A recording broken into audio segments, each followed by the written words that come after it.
साथियों नमस्कार। आज का आपका क्लास है संविधान के विकास पार्ट थर्ड। यहाँ आज हम चर्चा करेंगे 1861 के भारत परिषद अधिनियम से। 1861 का भारत परिषद अधिनियम, क्योंकि 1858 के भारत परिषद अधिनियम के बारे में पूरा डिटेल में आपको बता चुका। 1857 की क्रांति के कारणों के बारे में चर्चा की। मैं चाहता हूं यहाँ आप देखें इस अधिनियम की विशेषता क्या है। यहाँ से अपन देखें इस अधिनियम की खास विशेषता आप देखेंगे, यहाँ पर सत्ता का विकेंद्रीकरण किया गया।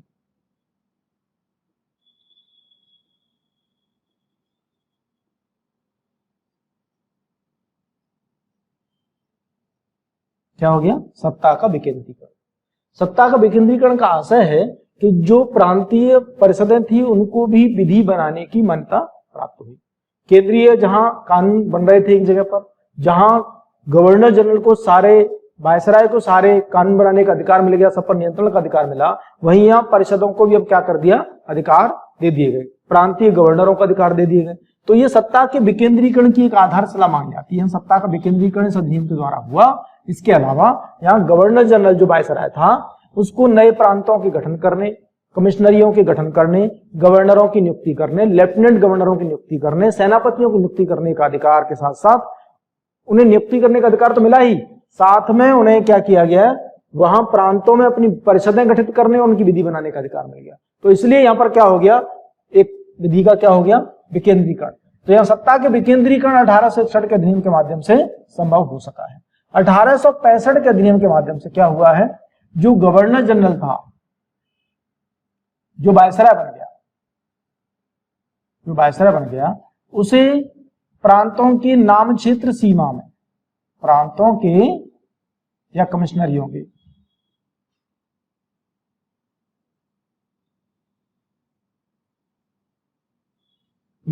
के नाम क्षेत्र सीमा में परिवर्तन का अधिकार मिलेगा। नाम क्षेत्र सीमा में परिवर्तन का अधिकार दे दिया गया। तो ये 1865 का अधिनियम। 1869 का अधिनियम आया। इसके द्वारा क्या किया गया? विदेशों में रह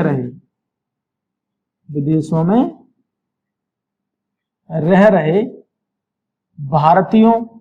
भारतीयों से आशय यहां अखंड भारत के लोगों से है, उस समय के ब्रिटिश भारत के लोगों से है। विदेशों में रह रहे भारतीयों के लिए कानून बनाने का अधिकार गवर्नर जनरल को प्रदान किया गया। तो यहां गवर्नर जनरल को विदेशों में रह रहे भारतीयों के लिए कानून बनाने का अधिकार मिल गया था। अभी जरा देखें 1773 का जो अधिनियम आया वो आया था कंपनी को समाप्त करने का। तो 1 जनवरी 1874 को कंपनी को, ईस्ट इंडिया कंपनी जो थी उसको औपचारिक रूप से, अभी तक औपचारिक नहीं भंग हुई, औपचारिक रूप से समाप्त कर दिया। औपचारिक रूप से समाप्त किया गया ये। तो इसके लिए बाकायदा ये आया कंपनी समाप्ति का अधिनियम 1873 का। तो इसके अंतर्गत क्या किया गया? कहा गया कंपनी को औपचारिक रूप से भंग करने की प्रक्रिया पूर्ण की जाए। अब आया आपका 1876 का शाही उपाधि अधिनियम। शाही उपाधि अधिनियम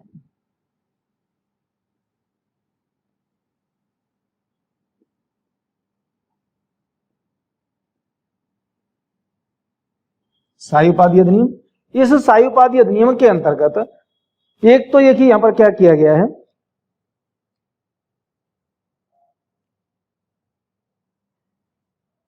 महारानी को, शाही उपाधि अधिनियम के अंतर्गत महारानी को 28 अप्रैल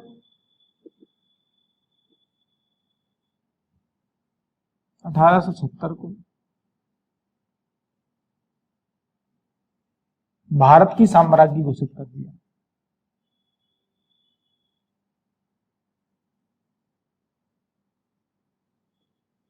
भारत की साम्राज्ञी घोषित किया गया।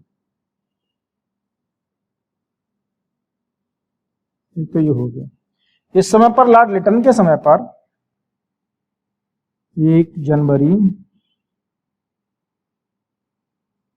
सीधा ले लूं 1877 में महारानी को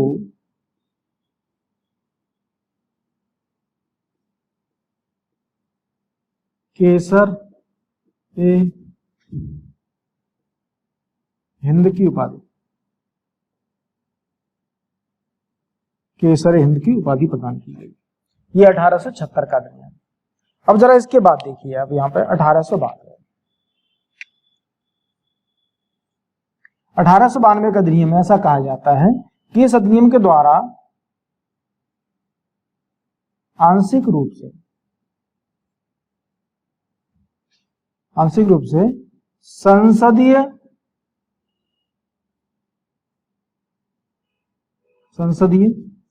सांसदीय व्यवस्था का अनुकरण किया गया।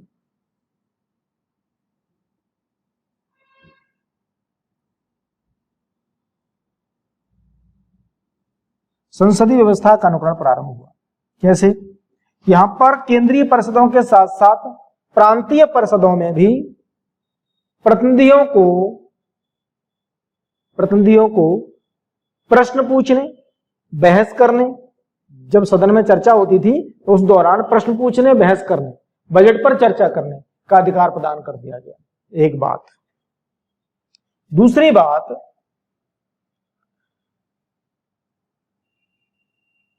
सांप्रदायिक व्यवस्था का अनुसरण।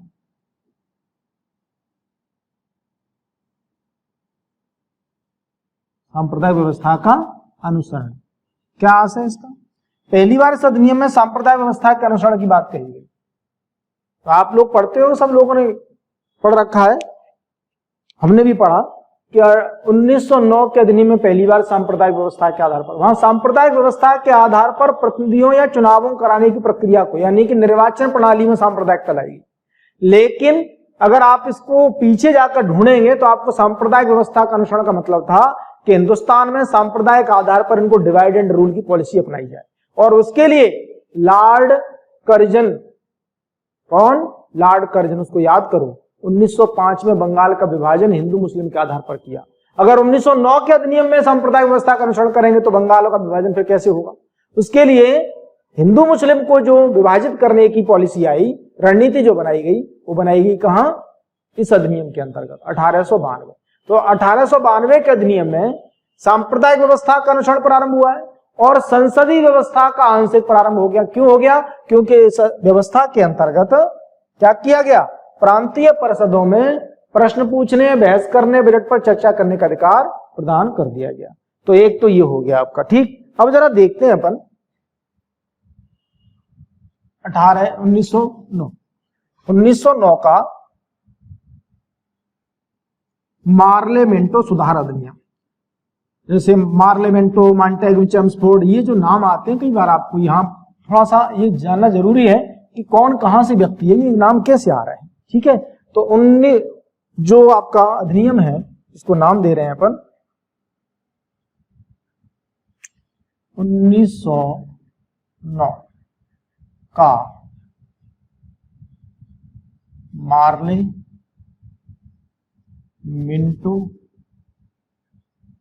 सुधार अधिनियम।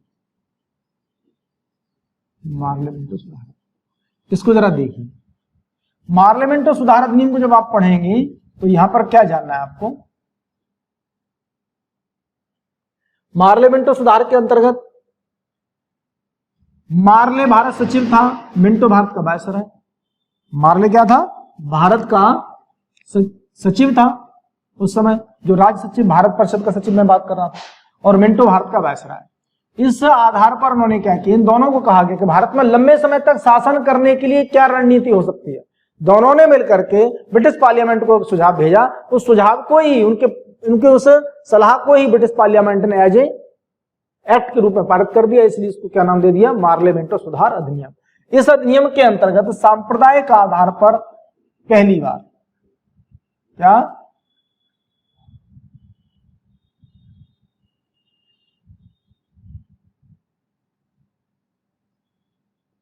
सांप्रदायिक आधार पर पहली बार निर्वाचन क्षेत्रों का गठन किया गया।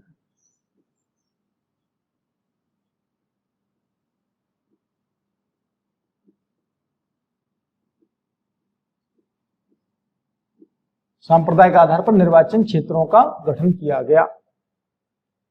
मिंटो को सांप्रदायिक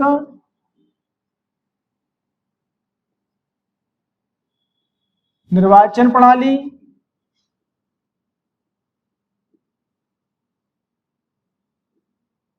का जनक माना जाता है। क्या कहा जाता है? जनक कहा जाता है।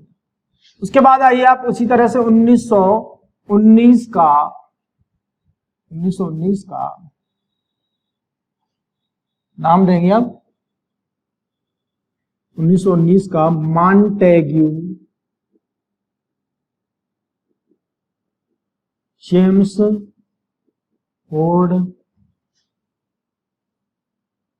सुधार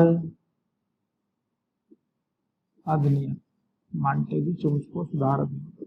ठीक है, अब जरा देखो यहां पर क्या किया है। यहां फिर मैं वही बात कर रहा हूं, यहां मॉन्टेग्यू भारत सचिव है और चेम्सफोर्ड भारत का वायसराय। दोनों के सुझावों को ब्रिटिश पार्लियामेंट ने अधिनियम के रूप में पारित कर दिया, तो क्या बन गया? मॉन्टेग्यू चेम्सफोर्ड सुधार अधिनियम। इस अधिनियम की विशेषता क्या है, जो महत्वपूर्ण बात है देखिए। एक तो सबसे इंपॉर्टेंट पॉइंट ये आपका कि भारत में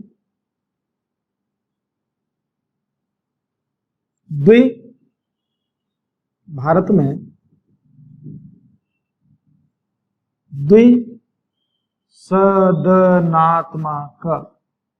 ये पकड़िए शब्द आप, द्विसदनात्मक व्यवस्था, यानी पहली बार केंद्रीय विधानसभा और केंद्रीय विधान परिषद, यानी जो राज्यसभा और लोकसभा का प्रारूप है वो पहली बार कब आया? 1919 के अधिनियम में। प्रश्न हो गया भारत में द्विसदनात्मक व्यवस्था। दूसरा पॉइंट, प्रांतों में द्वैध शासन व्यवस्था, प्रांतों में द्वैध शासन व्यवस्था। और द्वैध शासन का मतलब क्या? आरक्षित विषय, ठीक है, और खुले हुए विषय। तो जो आरक्षित थे उनको किस तरह से परिषदों को दिया गया और उनको कहा गया, तो द्वैध शासन व्यवस्था का प्रारूप पहली बार यहां आया अधिनियम में। और द्विसदनात्मक व्यवस्था, तो प्रांतों में द्वैध शासन व्यवस्था हो गई और द्विसदनात्मक व्यवस्था हो गई, ये इसकी मूल बात हो गई। फिर देखिए आप, इसमें एक बात और महत्वपूर्ण है जो आपको जाननी है। क्या? व्यापारियों, राजाओं, उद्योगपतियों, उद्योगपति में व्यापारी, ठीक है, तो राजाओं और उद्योगपतियों के लिए अलग निर्वाचन क्षेत्र, निर्वाचन क्षेत्र क्या किए गए? अलग निर्वाचन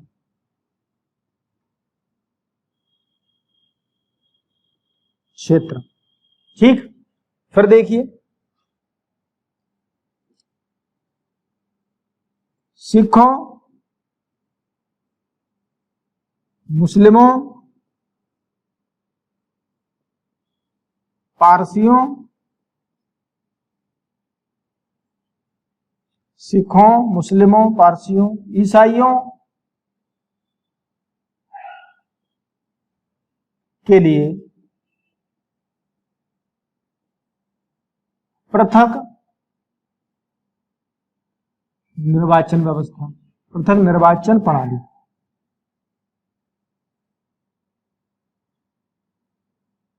इनके लिए निर्वाचन की नीति अलग होगी, जहां जो संख्या में होंगे उनके लिए इनको क्षेत्र में। उसके बाद देखिए दलितों, श्रमिकों, कृषकों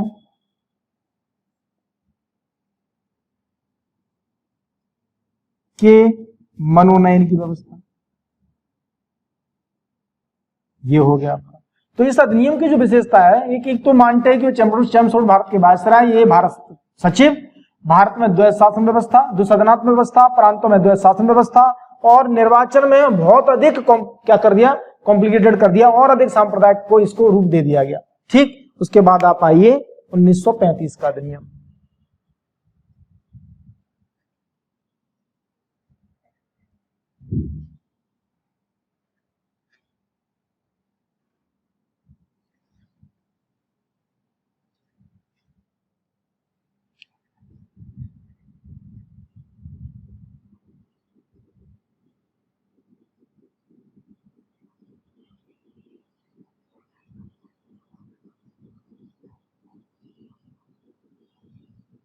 देखिए 1935 का जो अधिनियम है इसकी विशेषता क्या है, यहां थोड़ा सा ध्यान देना है। 1935 के अधिनियम एक तो यह इसके द्वारा संघीय भारत की कल्पना की गई। संघीय भारत, संघीय भारत का मतलब हो गया कि स्वतंत्र इकाइयों के साथ एक संघ यानी केंद्र जो चलेगा और प्रांतों को भी अधिकार देकर के इसका संचालन किया जाएगा। इसके लिए जो अधिनियम जब लाया गया तो इसमें कुल 321 अनुच्छेद, 8 अनुसूचियां, 8 अनुसूची, 321 अनुच्छेद, ठीक है, और कुल 22 भाग इस अधिनियम के अंतर्गत थे। अब इसमें क्या किया गया, बाकायदा संघीय सूची, प्रांतीय सूची और संवर्ती सूची, तीनों सूचियों का 7वीं अनुसूची में उल्लेख था। केंद्र में द्वैध शासन व्यवस्था, द्वैध शासन व्यवस्था, प्रांतों को पूर्ण स्वायत्तता,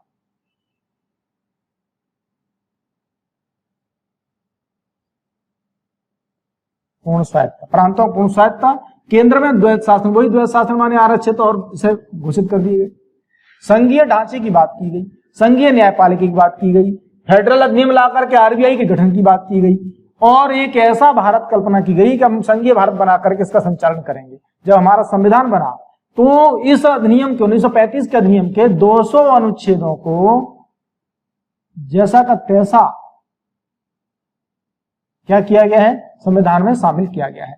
यानी 1935 के अधिनियम के ज्यादातर प्रावधानों को भारतीय संविधान में शामिल कर लिया गया। तो आपको यहाँ क्या याद रखना है, एक तो याद रखना है कि प्रांतों में केंद्र में द्वैध शासन व्यवस्था लागू हो गई, प्रांतों को स्वायत्तता दे दी गई, संघीय भारत की कल्पना की गई। इसमें इतने अनुच्छेद, 8 अनुसूची और भाग थे, करीब 200 अनुच्छेद इस अधिनियम के जस के तहत संविधान में लागू किए गए। और उसके बाद है 1947 का भारत स्वतंत्रता अधिनियम, ये भारतीय स्वतंत्रता अधिनियम। इस अधिनियम में क्या है, इसको बाकायदा लिखा गया, क्या लिखा गया, भारत और पाकिस्तान दो डोमेनियन यानी दो पूर्ण संप्रभु राष्ट्र, स्वतंत्र राष्ट्र क्या स्थापित किए जाते हैं। तो इस तरह से यह अधिनियम लाया गया और इस अधिनियम में भारत और पाकिस्तान दो स्वतंत्र राष्ट्रों की कल्पना की गई, दो स्वतंत्र राष्ट्र बनाए गए और 14 अगस्त को रात 12 बजे पाकिस्तान ने और 15 अगस्त की सुबह का दिन, यानी कि आप वैसे भी जानते हैं कि अगर ईद में चांद देखा जाता है तो हम सूर्य के पूजक हैं, तो सूर्य उगते सूरज को हमने आजादी के साथ देखा और 15 अगस्त का दिन हमारे लिए क्या था, स्वतंत्रता का दिन था। तो इस तरह से हम 15 अगस्त 1947 को आजाद हो गए। इसके लिए जो अधिनियम आया था 1947 का, उस अधिनियम के द्वारा भारत को आजादी प्राप्त हुई। तो यह अधिनियमों के द्वारा संविधान के विकास की रूपरेखा थी, जिस पर आपको प्रत्येक अधिनियम को इस क्रम में जानना है। इसके बाद में अब आपको संविधान के प्रकारों पर, जैसे कि मैंने शुरू में फर्स्ट वीडियो इंट्रोडक्शन वाला आपके लिए डाला था, वो चर्चा की थी। भारतीय संविधान की विशेषताओं पर थोड़ी बात करूंगा और उसके बाद में आपको सीधे आर्टिकल वाइज, यानी अभी आपको क्या बताना है, कितनी समितियां बनाई गई, संविधान सभा का प्रारूप कैसा था, इस इंट्रोडक्शन पर एक बात और करूंगा और वो संविधान का जो गठन है पूरा, उस पर चर्चा होगी। धन्यवाद।